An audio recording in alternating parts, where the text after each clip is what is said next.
2 years ago, I had the zesty idea to spend my Inktober challenge attempting to draw a 31-page comic. Except I decided and planned the whole thing 3 days prior to the start of October, so I'll show you how it panned out in a way you'd expect. So at the tail end of September, I vaguely recall thinking, oh snap, I want to do Inktober this year. Then I thought, okay cool, let's do a comic, and it should be spooky. And naturally, because vampires are undeniably hot, I decided that there should be pretty vampires. If memory serves correctly, I wanted to try something I've not drawn much of. So in the past, I have drawn action comics. I've done drama comics. Okay, let's try a thriller. I knew going into the challenge, my attempt at a thriller wasn't going to be thrilling, haha. And given that the story needs to be short, have thrills, and end in 31 pages, the plot has to be super simplified. And we all know thrillers are all about the plot. It is anything but simple. I also think at the last minute, I wanted to throw in ballerinas in there. God, please help me. Here are the problems I have, and I have no one to blame but myself. So we have a 31-page comic, done in ink, of course, a thriller, vampires, ballerina. Seemed pretty straightforward, right? But oh hey, October has arrived, so all I had to do was to just get to work. So with my trusty ink bottle, a ruler, my light box, paper, a brush, and a dream, we throw down to business. In short of traveling to the past, I don't have much of a montage for the creation of this comic, but the breakdown at the time was that I started the preliminary sketches in a sketchbook. Then, for the sake of time, I brought those sketches over on Procreate. Here, as you can see, I brought the chicken scratch to something presentable. Then, I printed the sketches onto printer paper. Ta-da! Then I bring out the light box and then trace the sketches with my handy brush and bring it to the final line art. So you might be thinking, wow, this is absolutely inefficient. Why didn't you directly use pencil to sketch the line on the paper? Isn't tracing cheating?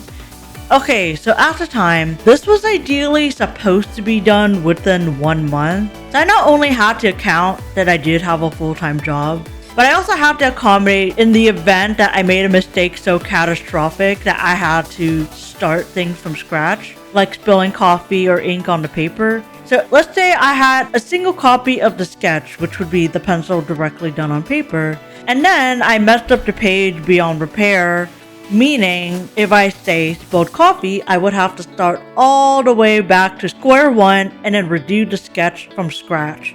Sound pretty painful, huh? So, if I were to have a digital version of the sketch, and then I spilled coffee on the page, I can simply reprint the sketch and only redo the inking process, kinda like a save point in a video game.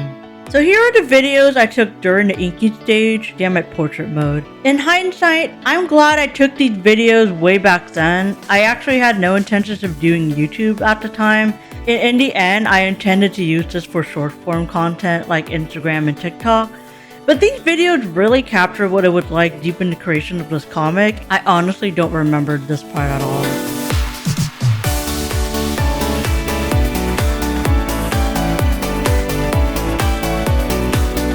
My hands are naturally very shaky, so using a brush was super challenging, but it did not make it any less fun.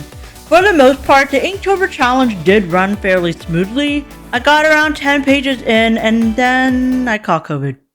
No, seriously, I was in bed for over a week. It was so ass. But once I had awoken from my slumber and surviving the clutches of my blanket, it was the end of October. I had failed the Inktober challenge in 2023 and didn't even look at the comic for months. So after an 8-month time skip, I finally got over myself and finished the damn comic. So here, I will be showing you all of the completed ink pages. It sure does hit different when you have your physical comic completed and in front of you. You can see the ballerina there, right from the get-go. To super simplify this already pretty simple story, the main character, which is this lady here, works for a ballerina company as the prima ballerina. which is another term for basically the star ballerina, except she's an undercover vampire hunter. And the ballet company was a front for the male dancer, who is the vampire, to eat his victims in between shows. But like I said, I had no prior experience writing or drawing thrillers, so I just had to balls to the wall work with the skill set I had at the time. And as a result, we have here a completed 31-page comic. I did scan the pages on the computer, cleaned it up a little bit, and then added a monotone blue just to give it a little more charm. The comic is far from perfect, but it's finished. Now my favorite pages had to be these three over here. I actually found this page with the plant to be very therapeutic to ink, even though there were so many details and probably took me around 5 hours just to ink the background. This page over here, I like utilizing the brush when it was dried up to get that feathered effect to emulate the blood. And of course the very last page, because that meant I finally completed the project.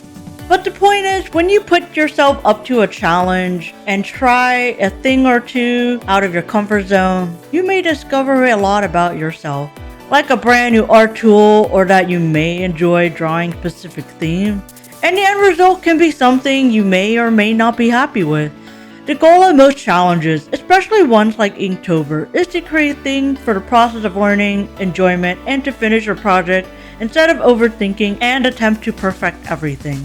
After all, you learn by finishing projects, not just starting them. So if I spent so much time ruminating and overthinking and try to strategize every single nook and cranny of this project, I might have not even started this project at all. So thank you Inktober Challenge for existing and kicking my ass. If you want to read the story, it is free to read on Webtoon, Namikomi, and Global Comics. I'll put the link in the description below so that you can check it out yourself. That's it for referencing my previous attempt at Inktober. So what about this year? Will I be joining the fun of this challenge in the good year of 2025? Yes. So if you saw my previous sketchbook video for the month of September, you may have noticed that the warm-up may have some familiar faces, like Edward Elric from Fullmetal Alchemist, or Light Yamagi and Owl from Death Note. So for this year, I will be attempting to recreate 5 iconic manga double spreads, and will put the videos weekly for the month of October. I figured it would be a way for me to do studies from the masters and see if I can learn a thing or two. I'm equal times very excited and daunted by the idea of even attempting this, but we will prevail somehow. So look for these future Inktober videos in the coming week. With that said, thank you so much for watching, keep drawing, and hope to see you in the next one. Hope you all have an absolutely wonderful rest of your day. Bye!